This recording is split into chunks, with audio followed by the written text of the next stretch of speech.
Okay then, so not so long ago we did our power rankings, but we did our tank edition power rankings where we ranked every single team in the league based on their tanks alone. And I said that if people liked it, we would bring it back, but for support and for DPS. Now, at that time, we did not have a full team for the Boston Uprising because they didn't have a main support. They fixed that recently with the signing of Faith. So, we can now go and do our supports, except Los Angeles Valiant decided to dump their entire roster and not replace it yet.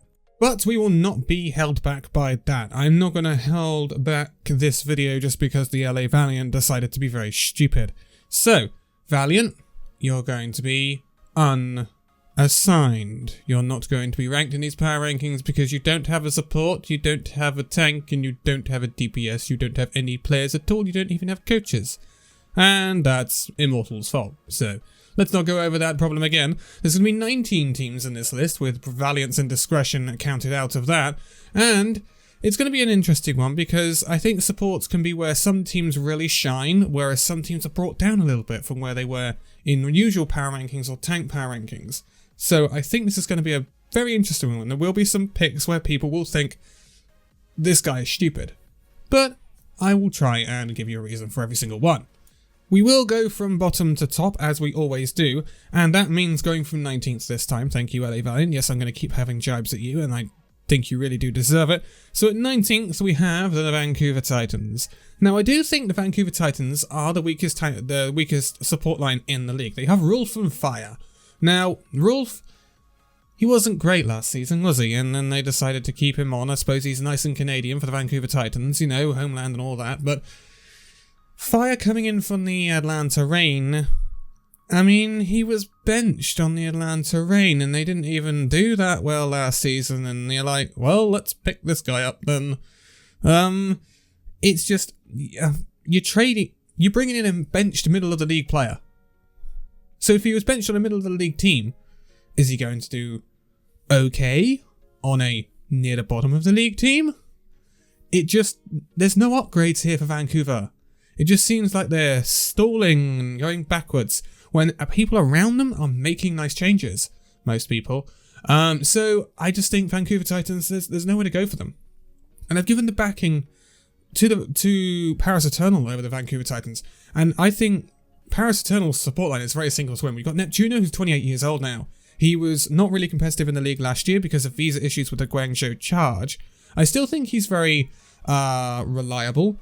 And I still do think that he will be a leader for this team, and I think he'll be great. Khan coming in from Bay Alliance. Now, he is your flex support. He, I think, will be decent, but he is coming from Bay Alliance. He is coming from a kind of an unknown in some respects. We have seen people go up to the Overwatch League level and fall flat. We have seen people go up to the Overwatch League level and blossom. So we really don't know how it's going to be. That's why I say this support line for the Paris Eternal is sink or swim. And I do think it is the weaker out of the two European tank support lines that we have in the league right now. Just above them, I've put the Houston Outlaws. Houston Outlaws, I mean, they could be 18th if I'm honest, but they're in the 17th. I've given them the benefit of the doubt. Houston Outlaws have got Crimzo and GB. Crimzo, he'll be better than Rolf and Fire, and maybe better than Khan and Neptuno. Depends on the meta, and he could be better than some others, but I don't think he's incredibly reliable. Problem is, they've partnered him with Juby. Juby comes in from HU Storm, which is a collegiate team, and he's going to be the main support, which means he's going to be a heavy shot calling influence. Most likely your main support is that sort of thing in a team, and it's only the main tank and the main support. And oh boy, he's 17, he's only just going to be of age when the Overwatch League comes around. So this is a massive gamble from the Outlaws to take on Juby and put him in that role. And I think it might really come back to bite them. Either that, or it's a massive find, and Outlaws have big-brained everyone. Now, Juby did do well in collegiate championships with HU Storm. He was with Second Win and Saints Simplicity in Contenders NA. They did okay. So it's not like completely doomsday, but I do think it's very fragile for the Houston Outlaws, and that's why I put them so low. But let's speed this video up a bit. Next up, for 16th, we have the Spitfire. London Spitfire, they're bringing in Ripper and Kellex, both two people with Overwatch League experience and did very, very, very well in EU contenders for 2020. You know, British Hurricane did kind of roll things. Kellex, he can be a little bit unpredictable. When things go wrong, he can tend to bye-bye. But Ripper, I don't think got the greatest of chances to show what he was worth at the Los Angeles Gladiators, which was his previous Overwatch League team. He was under the stewardship of Big Goose and Shaz, and that pair is very hard to break up at the time at the Gladiators. It's now not there, but I think this will be Ripper's chance to show his worth in the league, and I think Ripper will be okay. Kellex is what I wonder, and Kellex is the one I worry about, and if they do, I think they'll be okay. Like, I don't think they're going to be groundbreaking, but I do think they're going to be okay. But I think, looking at the additions Spitfire have made recently, I think it is going to be possibly their weakest part, the Spitfire. Anyway, in 15th we have the Atlanta Reign. So we're looking at Iris and Massa here. Massa, he can be okay. Iris can have his moments for Atlanta Reign on our flex support. Like, I like Iris. I really do. Atlanta Reign is a sink or swim team, but I really do think this team is going to be held back by its tank line. They have just dropped Sharp as well. So I think they're probably going to pick up Kai, who's left the Valiant, otherwise known as KSP. So he's going to be their new Hiscam player alongside Edison and Pelican.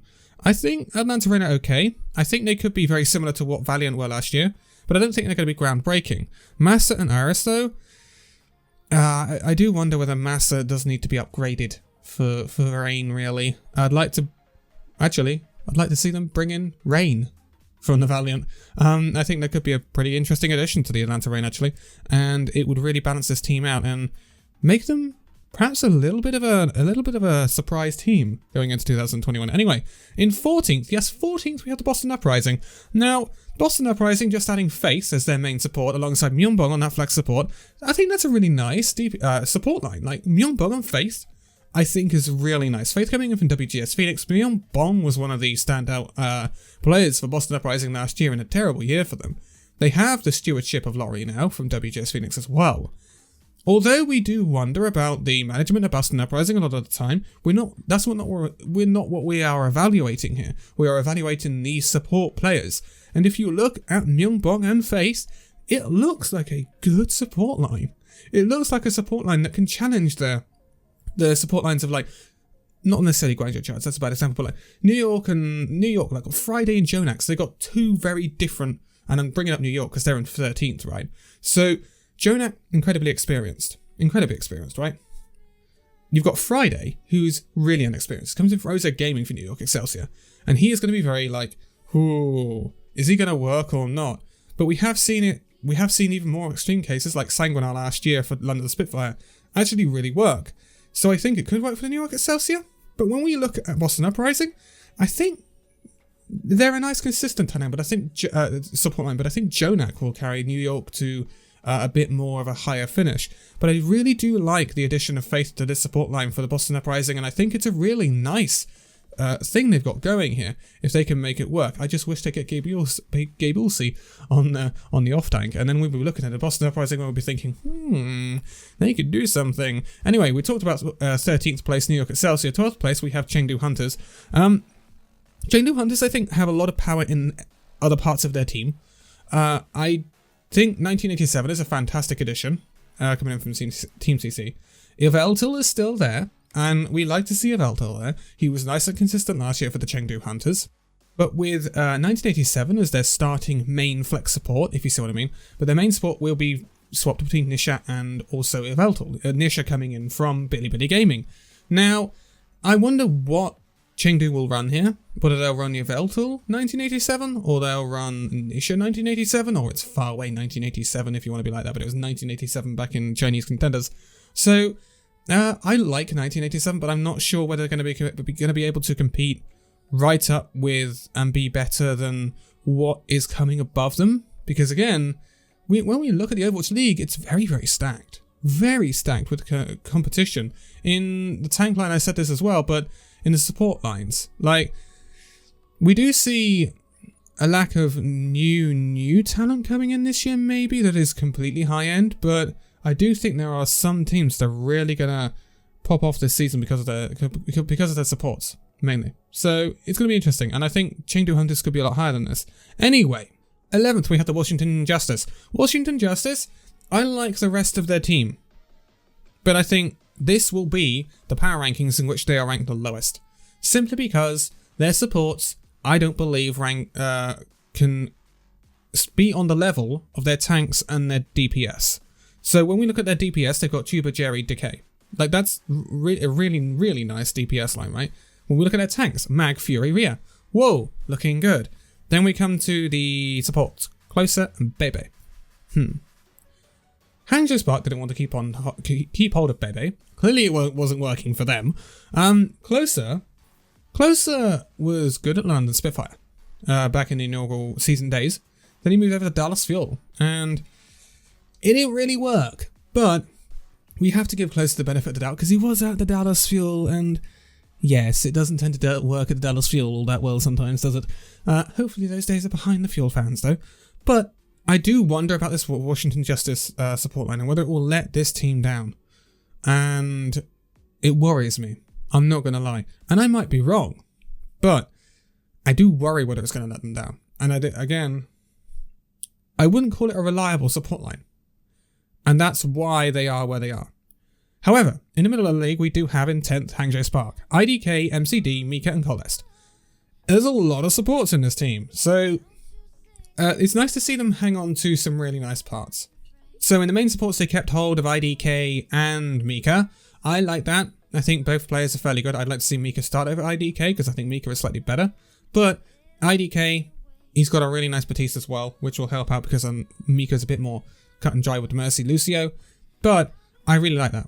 I really like that they kept hold of those too. They hold over Coldest from last season as a flex support, but they also, alongside him, bring in the Element Mystic flex support MCD. And I really, really like that. I think that is an upgrade over Bebe.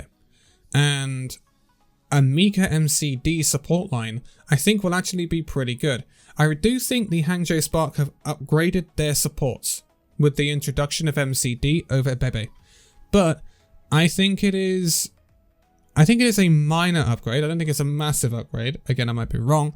But when we look at the teams above them, I think the teams above them have made significant upgrades or were already better and couldn't be caught by this upgrade. That's why Hangzhou Spark have just kind of fallen foul. Whereas in other areas of their team, they have upgraded more significantly. And so I think they will pop off more. But an MCD Mika support line for the Hangzhou Spark is going to be good, and I think good for them, I think. In 9th, we have the Charge. Yes, I've gone for the Charge over the Spark in this one because Mandu and Kariv. Kariv has always been a underrated player, in my opinion. He's always been at teams that have struggled in the season, and he's not looked as good as he possibly could have been. But in the next cup, he did look darn good. And Mandu, I had questions over Mandu coming in for the NYXL. He's really young and didn't get much of a chance to prove himself at the NYXL last year. However, he's come into the Guangzhou Charge. At next cup, he looked great. He was keeping up with Kariv and the rest of the team. He wasn't looking like he was a weakling. And that is exactly what the Guangzhou Charge need. In a main support, you don't necessarily need pop-off. How many main supports do we see actually pop off? Maybe you can pick out someone like Repel, but we don't see many pop off. Even Moss really doesn't pop off. But they are incredibly reliable and really good at what they do. And I think Mandu is going to become this for the Guangzhou Charge, leading to them having a very reliable support line. And Kariv has that little bit of kick in him where he can sometimes carry fights, which he did for Guangzhou Charge in the next cup when he was pocketing Rio at times. And it worked. It worked. And it allowed Guangzhou Charge to look really good against teams we were not expecting them to be that competitive against. So I think it's an interesting one for Guangzhou Charge. I question this support line going into the season, but I really do think it's starting to prove itself. And I think we may see this support line do better than we expect. So I think that's why I've put them over the Spark right now. In 8th, we do have the Dallas Fuel. Now, again, this is arguably the weakest part of this Fuel lineup. We do have Jexer, Repel and Fielder. Fielder, great 200 ping warrior last season for the Paris Eternal. I think he will be great if he gets played. Because at the start of the next cup, we saw Jexer Repel, and it didn't really work. As soon as we saw Fielder come in a little bit more against the likes of the Seoul Dynasty in the second week of the next cup, we saw Dallas Fuel do much better. I think it's very difficult. It's very difficult. But Jexa, I should have said Jexa earlier, by the way, because he's the main support. We see Jexa pop off, not Repel. Jexa, I like Jexa, and I think as he grows into the season, he'll be fine for the Dallas Fuel, and I think Fielder will be fine. The question is, will they mess around and start playing Repel, Jexa, and things like that? Because I don't think that's going to work as well for them. And I think also Fuel are heavily meta dependent, because I think their Zen game is a little weak. However, obviously on the Ana, I think we're going to see Dallas Fuel do quite well. So it'll be interesting to see what happens there. Anyway, just about the Fuel, in the 7th, we've got the Dragons. Now, Shanghai Dragons are so low because I worry about Izayaki. And Li Gon, he had a rough playoffs last year, and it was slightly worrying, I'm not going to lie. He did get caught out at times, and he was shown up to feed at times, especially on the Lucio on Oasis University. I remember very, very well. But I think he's overall a good support, and so I'm not going to put him down on that main support role, and I think he's great for the Dragons. However, it's when we come to the flex support role for the Dragons is where I start to worry. So we've got Molly and we've got Izayaki. And last year it was Luffy and Izayaki. I liked last year when they brought in Luffy. I thought the Dragons support line was much more reliable. Much more reliable with Luffy in the side. But when Izayaki comes in, I feel like he's a little unpredictable. Sometimes he can be insane, but sometimes he can be trash. Like, we saw plenty of questionable transcendences last year from him, plenty of questionable plays and positioning and stuff like that. They got away with it. Don't get me wrong, they got away with it. But in the long run, it will cost the Dragons. And I wanted to see them come in and bring in an upgrade in that flex support role. However, they did bring in Molly. But in the next cup, we didn't see Molly at all. We just saw Izayaki again. So, again, it may be because it was pre-season, and we have to take that into account. But I do worry that they're going to play Izayaki a lot, and he's going to let them down at points, which is going to cost them. Because the rest of this team is insane. Like, it's not a bad team. Fate has come in, slotted in nicely into that main tank role. You've got one of the best off tanks in the world, if not the best off tank in the world in Void.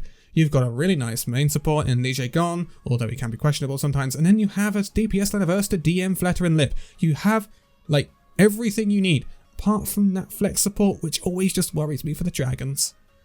So that's why they are where they are. In 6th, yes, in 6th we have the Defiant. Toronto, I like the additions. Anson, J, and Aztec. It's a completely new support line. We've never seen this in the league before. But Aztec was on WGS Phoenix last year.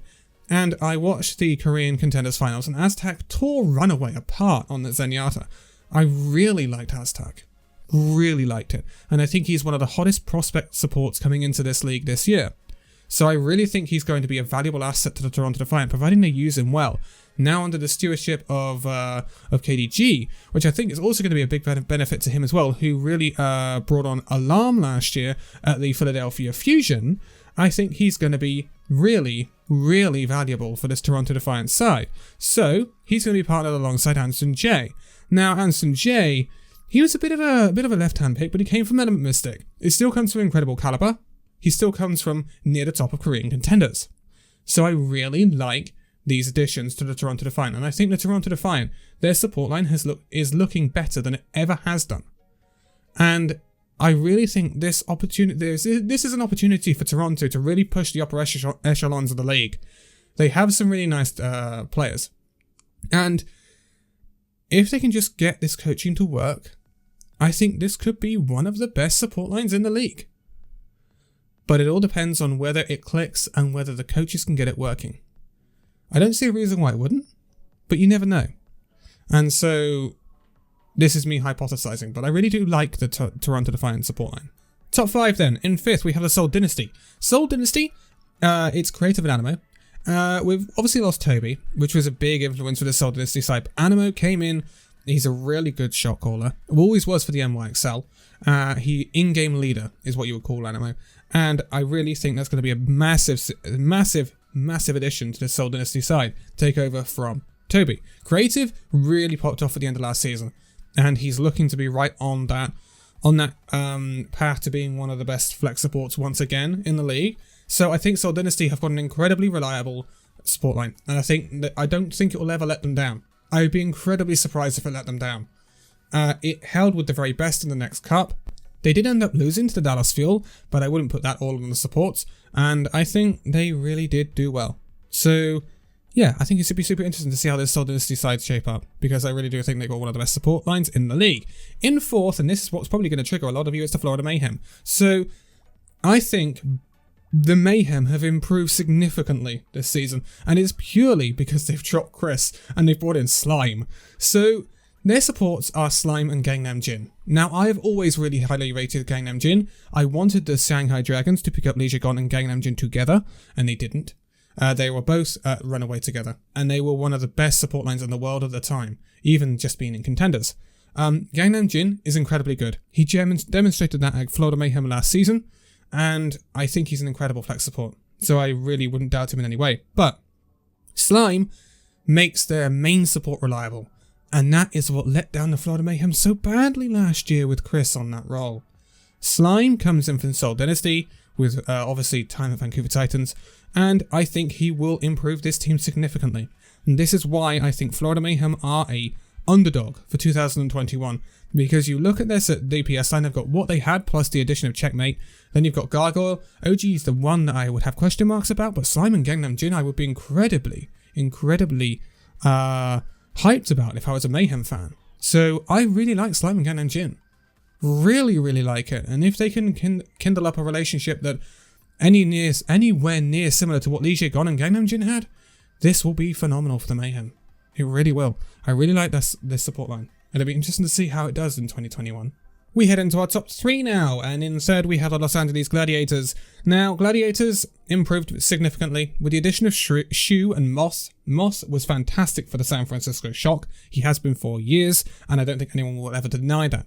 Taking out of that setting at the Shock is a test for Moss, but I think he will pass it. I really do. Shu, definitely a standout supporter of the Guangzhou Charge in recent times, and I think he will be great on that flexible role. They brought in Scoot from Mosaic Gaming to fill in a backup slot. I don't think we're going to see much of Scoot, I'm not going to lie, because I think the two supports will be Moss and Shu, and I think that is what Los Angeles Gladiators are going to roll with.